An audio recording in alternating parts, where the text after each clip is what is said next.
नमस्कार साथियों, आपका स्वागत है। और आज हम बात करेंगे गौतम बुद्ध से संबंधित महत्वपूर्ण प्रश्नों की जो अक्सर परीक्षा में पूछे जाते हैं। साथियों, इस वीडियो को अंत तक देखें क्योंकि इसमें वो सारे क्वेश्चन सम्मिलित हैं जो अक्सर परीक्षा में पूछे जाते हैं। इसलिए वीडियो को अंत तक देखें और लाइक और सब्सक्राइब भी जरूर करें। ठीक है साथियों, तो वीडियो को शुरू करते हैं। ठीक है, अपना पहला क्वेश्चन है, गौतम बुद्ध का जन्म किस क्षत्रिय परिवार में हुआ था और कब हुआ था? ठीक है, तो 563 ईसा पूर्व में हुआ था शाक्य क्षत्रिय परिवार में। ठीक है, कौन से परिवार? शाक लिखा, लेकिन शाक्य क्षत्रिय परिवार में हुआ था। ठीक है, और गौतम बुद्ध को लाइट ऑफ एशिया भी कहा जाता है। ठीक है, लाइट ऑफ एशिया भी कहा जाता है, या एशिया का ज्योतिपुंज। ठीक है, गौतम बुद्ध को। ठीक है, बढ़ते हैं अगले क्वेश्चन की ओर। अगला क्वेश्चन है, गौतम बुद्ध ने किस स्थान पर अपना पहला धर्म उपदेश दिया था? मतलब अपना पहला उपदेश कहाँ पर दिया था? तो वह दिया था कहाँ? सारनाथ में। सारनाथ कहाँ पर है? उत्तर प्रदेश में, बनारस के पास में है। ठीक है, सारनाथ में दिया था। प्रथम बौद्ध परिषद कहाँ आयोजित हुई थी? प्रथम बौद्ध परिषद कहाँ आयोजित हुई थी? वो हुई थी राजगीर में। कहाँ हुई थी? राजगीर में। ठीक है ना, 4 परिषदें हुई हैं, उसमें पहली कहाँ हुई थी? राजगीर में। ठीक है, बाकी पाटलिपुत्र आगे बाकी क्वेश्चनों में मिल जाएगी। ठीक है, आगे बढ़ते हैं अगले क्वेश्चन को। किसने प्रथम बौद्ध परिषद की अध्यक्षता की थी? तो किसने की थी? महाकश्यप। ठीक है, महाकश्यप ने की थी। महाकश्यपा लिखा है, लेकिन महाकश्यप ने की थी। ठीक है, अगले क्वेश्चन की ओर बढ़ते हैं। अगला क्वेश्चन है, निम्नलिखित में से किसने अशोक के संरक्षण में पाटलिपुत्र में आयोजित तीसरी बौद्ध परिषद की अध्यक्षता की? तो तीसरे की थी मोगलीपुत्र तिस्य ने। ठीक है, मोगलीपुत्र तिस्य ने की थी। अगला क्वेश्चन है, गौतम बुद्ध को बोधि वृक्ष के नीचे की उम्र में ज्ञान प्राप्त हुआ? मतलब किस उम्र में ज्ञान प्राप्त हुआ है? तो 35 वर्ष की उम्र में उन्हें ज्ञान की प्राप्ति हुई थी। ठीक है साथियों, वीडियो को पूरा देखें क्योंकि आगे बहुत ही महत्वपूर्ण क्वेश्चन है। ठीक है, सारे के सारे क्वेश्चन डाउट कन्फर्म हो जाएंगे। बुद्ध का शाब्दिक अर्थ क्या है? ठीक है, बुद्ध का शाब्दिक अर्थ क्या है? तो बुद्ध का शाब्दिक अर्थ है जागृति, यानी जागृत और प्रबुद्धता। ठीक है, बुद्धि से संबंधित है बुद्ध। ठीक है, प्रबुद्धता और जागृत। ठीक है, इसका शाब्दिक अर्थ है। गौतम बुद्ध का जन्म कब हुआ था? तो ये तो पहले बता चुके हैं कब हुआ था। 563 ईसा पूर्व में हुआ था। गौतम बुद्ध का जन्म स्थान कहाँ है? तो गौतम बुद्ध जी का जन्म स्थान है कपिलवस्तु लुम्बिनी नामक स्थान में हुआ था। ठीक है, कपिलवस्तु के लुम्बिनी नामक स्थान पर हुआ था गौतम बुद्ध का जन्म। किसे लाइट ऑफ एशिया के नाम से जाना जाता है? तो महात्मा बुद्ध को ही लाइट ऑफ एशिया के नाम से जाना जाता है। अपना अगला प्रश्न है, गौतम बुद्ध के पिता का नाम क्या था? गौतम बुद्ध के पिता का नाम क्या था? पिता का नाम था शुद्धोधन। ठीक है, और माता का नाम क्या था? माता का नाम था, ठीक है, माता का नाम माया देवी। ठीक है ना, लेकिन उनके बचपन का नाम क्या था? तो बचपन का नाम था सिद्धार्थ। महात्मा बुद्ध के बचपन का नाम सिद्धार्थ था। ठीक है साथियों, अगला प्रश्न है, महात्मा बुद्ध की सौतेली माता का नाम क्या था? ठीक है, क्योंकि उनकी माता का देहांत तुरंत ही हो गया था। ठीक है ना, कुछ दिन बाद, 7 दिन बाद ही हो गया था, इसलिए उनका पालन पोषण उनकी सौतेली माँ ने किया था। उनका नाम था प्रजापति गौतमी।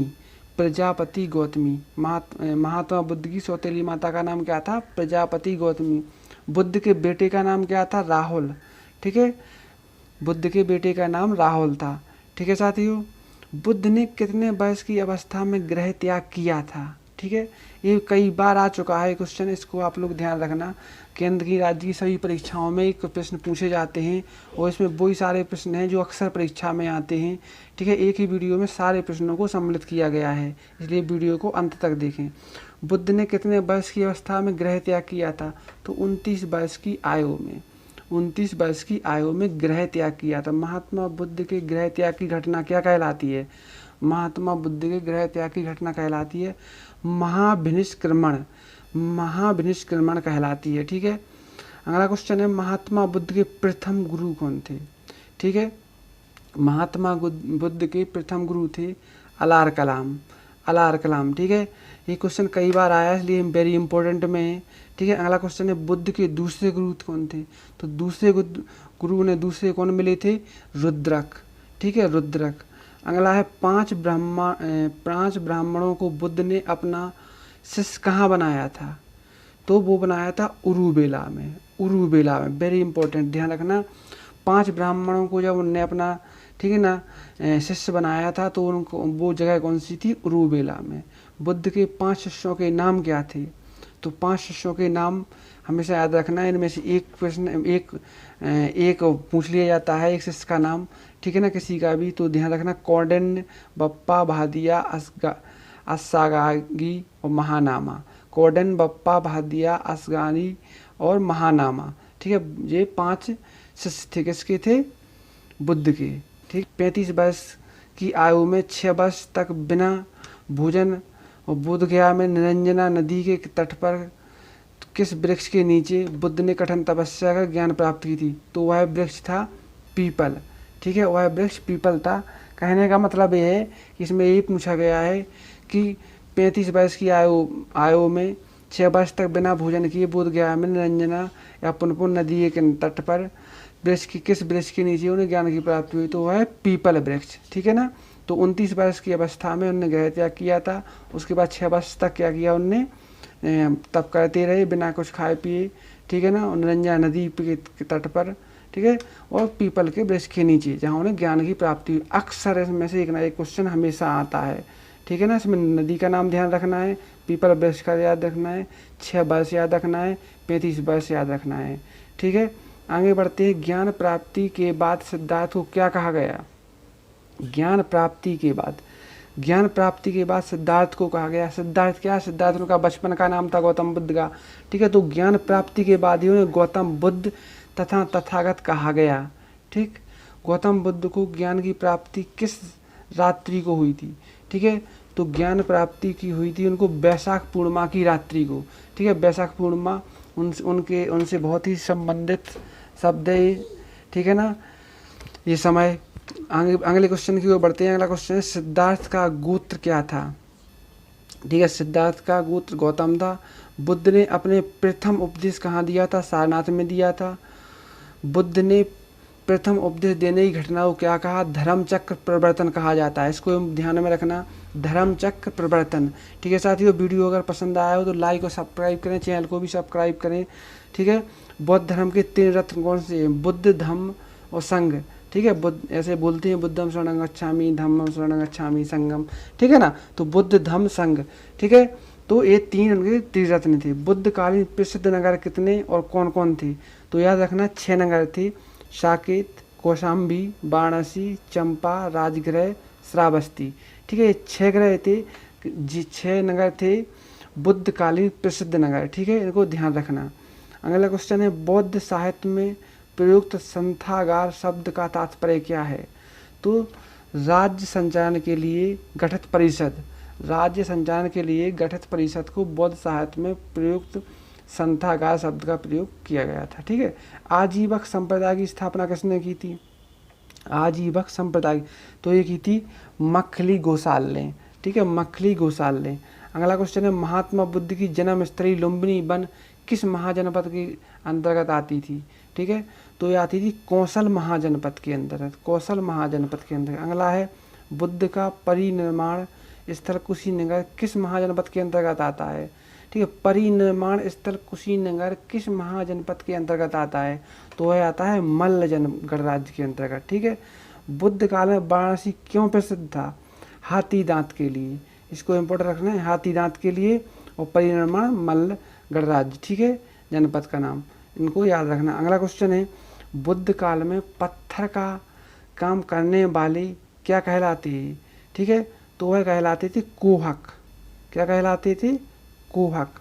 ठीक है, इनको याद रखना। महात्मा बुद्ध द्वारा दिया गया अंतिम उपदेश क्या है? महात्मा बुद्ध द्वारा दिया गया अंतिम उपदेश क्या था? अंतिम उपदेश था सभी वस्तुएं क्षणशील होती हैं अतः मनुष्य को अपना पथ प्रदर्शक स्वयं होना चाहिए। ठीक है, क्षणशील होती हैं सभी वस्तुएं, अपना पथ प्रदर्शक स्वयं होना चाहिए। ये अंतिम उपदेश था महात्मा बुद्ध का। ठीक है, अगले क्वेश्चन की ओर बढ़ते हैं। जिस स्थान पर बुद्ध को ज्ञान की प्राप्ति हुई, वह स्थान क्या कहलाया? वह स्थान कहलाया बोध गया। बोध गया, ठीक है। बुद्ध के प्रथम 2 अनुयायी कौन थे? तो प्रथम 2 अनुयायी थे कालिक और तापसु। कालिक और तापसु, ठीक है। अगले क्वेश्चन की ओर बढ़ते हैं। भारत से बाहर बौद्ध धर्म को फैलाने वाले सम्राट कौन थे? तो ये हम सभी जानते हैं, सम्राट अशोक। कलिंग युद्ध के बाद उनका हृदय परिवर्तन हुआ था और बौद्ध धर्म की ओर झुकाव हुआ था। फिर उसके बाद उन्होंने इस धर्म का प्रचार प्रसार किया था, ठीक है। अगले क्वेश्चन की ओर पढ़ते हैं। बौद्ध धर्म को अपनाने वाली प्रथम महिला कौन थी? तो प्रथम महिला थी बुद्ध की माँ प्रजापति गौतमी, जो कि उनकी सौतेली माँ थी, ठीक है ना, जिन्होंने इनका पालन पोषण किया था।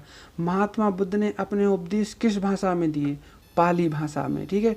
ये भी कई बार आया है, ध्यान रखना, पाली भाषा में, ठीक है, क्योंकि पाली और प्राकृत में कन्फ्यूज हो जाती है, इसलिए महात्मा बुद्ध को पाली भाषा में, ठीक है। महात्मा बुद्ध ने तृष्णा की घटना को क्या कहा? तृष्णा की घटना को क्या कहा? निर्वाण। उन्होंने निर्वाण कहा है, ठीक है। अगला क्वेश्चन है, बुद्ध की प्रथम मूर्ति कहाँ बनी हुई थी? तो वह मथुरा बनी हुई थी, क्योंकि उस समय मथुरा में मूर्तियाँ बनाई जाती थीं, ठीक है। सबसे अधिक संख्या में बुद्ध की मूर्तियों का निर्माण किस शैली में हुआ है? ठीक है, तो वह हुआ है गांधार शैली में। किस शैली में हुआ है? गांधार शैली में, इसको याद रखना। अगला क्वेश्चन है, वैशाख पूर्णिमा किस नाम से विख्यात है? ठीक है, पहले ही बता चुका हूँ कि वैशाख पूर्णिमा उनके जन्म, मृत्यु और ज्ञान से संबंधित है, ठीक है। उनका बहुत महत्व है वैशाख पूर्णिमा का बुद्ध के जीवन से, इसलिए उनके वैशाख पूर्णिमा को बुद्ध पूर्णिमा के नाम से भी जाना जाता है। महात्मा बुद्ध ने किसकी प्रमाणिकता को नकार दिया था? उन्होंने वेदों की प्रमाणिकता को नकार दिया था। अगले क्वेश्चन की ओर बढ़ते हैं। अशोक को बौद्ध धर्म में किसके दीक्षित किया गया? अशोक को बौद्ध धर्म में किसने दीक्षित, मतलब किसके द्वारा दीक्षित हुए? तो वो हुए थे मोगली पुत्र तिस्य से, मोगली पुत्र तिस्य से, ठीक है। कुल कितनी बौद्ध संगतियों का आयोजन किया गया? कितनी बौद्ध संगतियों में? तो 4 बौद्ध संगतियों का आयोजन किया गया था। प्रथम बौद्ध संगति कहाँ, कब, किसकी अध्यक्षता में हुई? तो राजगृह में हुई थी, ठीक है। सप्तपर्णी गुफा में, राजगृह की सप्तपर्णी गुफा में हुई थी। 483 ईसा पूर्व में हुई थी। महाकश्यप की अध्यक्षता में हुई थी। प्रथम बौद्ध संगति का आयोजन किसके शासनकाल में हुआ? ठीक है, तो वह हुआ था अजातशत्रु, ठीक है, जो हर्यवंशी था, अजातशत्रु के शासनकाल में हुई थी पहली, ठीक है। अगले, प्रथम बौद्ध संगति का उद्देश्य क्या था? बुद्ध के उपदेशों को 2 पुटकों विनय पिटक और सुत्त पिटक में संकलित करना, ठीक है, ये उद्देश्य था विनय पिटक और सुत्त पिटक में। द्वितीय बौद्ध संगति कब, कहाँ, किसकी अध्यक्षता में हुई? तो वैशाली में हुई थी, ठीक है। 383 ईसा पूर्व में हुई थी, ठीक है। 100 वर्ष का अंतर है सीधा सीधा प्रथम इसमें। और सर्वकामनी की अध्यक्षता में हुई थी, ठीक है। द्वितीय बौद्ध संगति किसके शासनकाल में हुई थी? तो ये हुई थी कालाशोक, शिशुनाग वंशी था कालाशोक के में। द्वितीय बौद्ध संगति का उद्देश्य क्या था? द्वितीय बौद्ध संगति का उद्देश्य था अनुशासन को लेकर मतभेद के समाधान के लिए बौद्ध धर्म स्थापित एवं महासांघिक 2 भागों में बांटा गया, ठीक है। स्थापित महासांघिक 2 भागों में बांटा गया। अगले क्वेश्चन की ओर बढ़ते हैं। तृतीय बौद्ध संगति कब, किसकी अध्यक्षता में हुई? पाटलिपुत्र में हुई थी, 251 ईसा पूर्व में हुई थी। मोगली पुत्र की अध्यक्षता में हुई थी। तृतीय बौद्ध संगति का आयोजन किसके का शासनकाल में हुआ? तो यह सम्राट अशोक के शासनकाल में हुआ है, ठीक है। सम्राट अशोक का इस धर्म के प्रचार प्रसार में बहुत ही महत्वपूर्ण योगदान रहा है, ठीक है। अगले क्वेश्चन की ओर बढ़ते हैं। तृतीय बौद्ध संगति का उद्देश्य क्या था? तो तृतीय बौद्ध संगति का उद्देश्य था संघ में भेद के विरुद्ध कठोर नियमों का प्रतिपादन करके बौद्ध धर्म को स्थायित्व प्रदान करने का प्रयत्न किया गया। धर्म ग्रंथों का अंतिम रूप संपादन था। तीसरा पिटक अभिधम्म पिटक जोड़ा गया, ठीक है। यह तीसरी बौद्ध संगति का उद्देश्य था। अगला है, चतुर्थ बौद्ध संगति का आयोजन कब, कहाँ, किसकी अध्यक्षता में हुआ? तो चतुर्थ का हुआ कश्मीर के कुंडलवन में हुआ था, ठीक है। प्रथम शताब्दी में हुआ था, वसुमित्र की अध्यक्षता में हुआ था, ठीक है। चतुर्थ बौद्ध संगति के अध्यक्ष थे अश्वघोष, ठीक है, जिन्होंने इनके बारे में काफ़ी लिखा भी है। चतुर्थ बौद्ध संगति किसके शासनकाल में हुई थी? तो कनिष्क कुषाण वंशी के शासनकाल में हुई थी, ठीक है। अगले क्वेश्चन की ओर बढ़ते हैं। चतुर्थ बौद्ध संगति का उद्देश्य क्या था? तो चतुर्थ बौद्ध संगति का उद्देश्य था बौद्ध धर्म को 2 संप्रदायों में विभक्त होना। हीनयान और महायान, जो कि अक्सर पूछा जाता है कि बौद्ध धर्म की कौन कौन सी शाखाएँ हैं, ठीक है ना। तो कौन कौन से संप्रदाय हैं, तो हीनयान और महायान, इनको याद रखना, ठीक है साथियों। ये बौद्ध धर्म से संबंधित महत्वपूर्ण प्रश्न थे जो अक्सर परीक्षा में पूछे जाते हैं। वीडियो अगर आपको पसंद आए तो लाइक और सब्सक्राइब जरूर करें, ताकि आपके पास इस प्रकार की जानकारी सबसे पहले पहुंच सके और आपकी अच्छी तैयारी हो सके, ठीक है। अगला वीडियो, अगला भाग इसका जल्दी आएगा। धन्यवाद।